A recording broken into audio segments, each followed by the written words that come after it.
سامنے جب فرعون لاجواب ہوا تو اس نے کہا کہ میں تمہیں جیل میں ڈال دوں گا.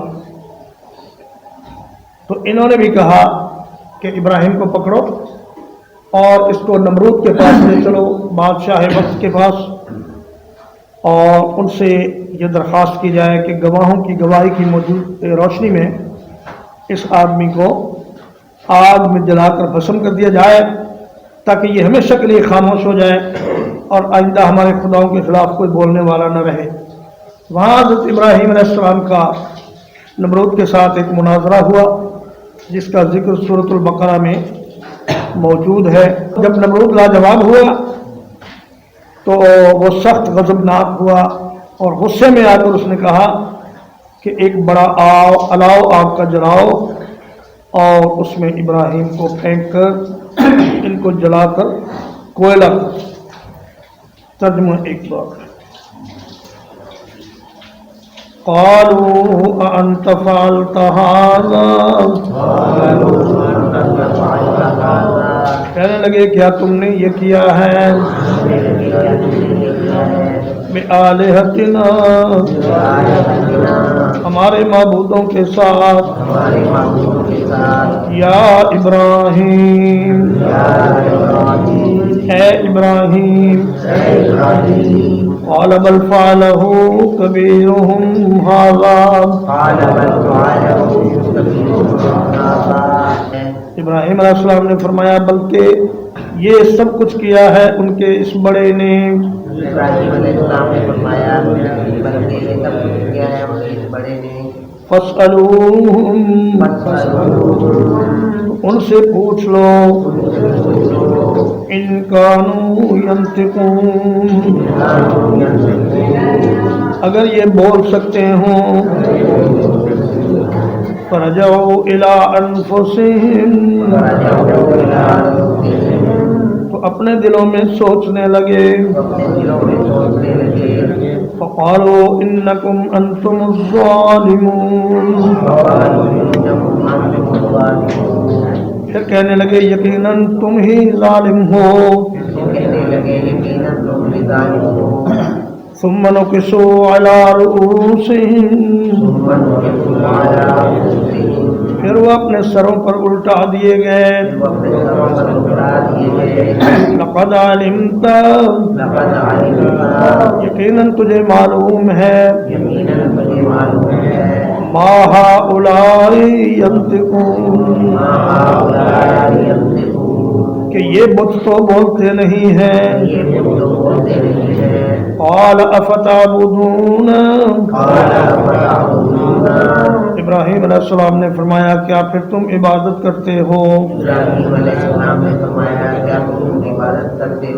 من دون اللہ، اللہ کے سوا، ما لا ينفعكم شيئا، ان چیزوں کی جو تمہیں کوئی فائدہ نہیں دے سکتی. ولا يضركم، اور نہ تمہیں نقصان دے سکتی ہیں. اف لکم، تف ہے تمہارے لیے. ولما تعبدون، اور ان کے لیے بھی جن کی تم پوجا کرتے ہو. من دون اللہ، اللہ کو چھوڑ کر. افلا تعقلون، کیا پھر تم عقل سے کام نہیں لیتے. قالوا حرقوه، کہنے لگے اس کو جلا ڈالو. وانصروا آلہتکم، اور اپنے معبودوں کی مدد کرو. ان کنتم فاعلین، اگر تم واقعی کچھ کرنا چاہتے ہو. صلی اللہ علیہ نبینا محمد وآلہ وصحبہ اجمعین.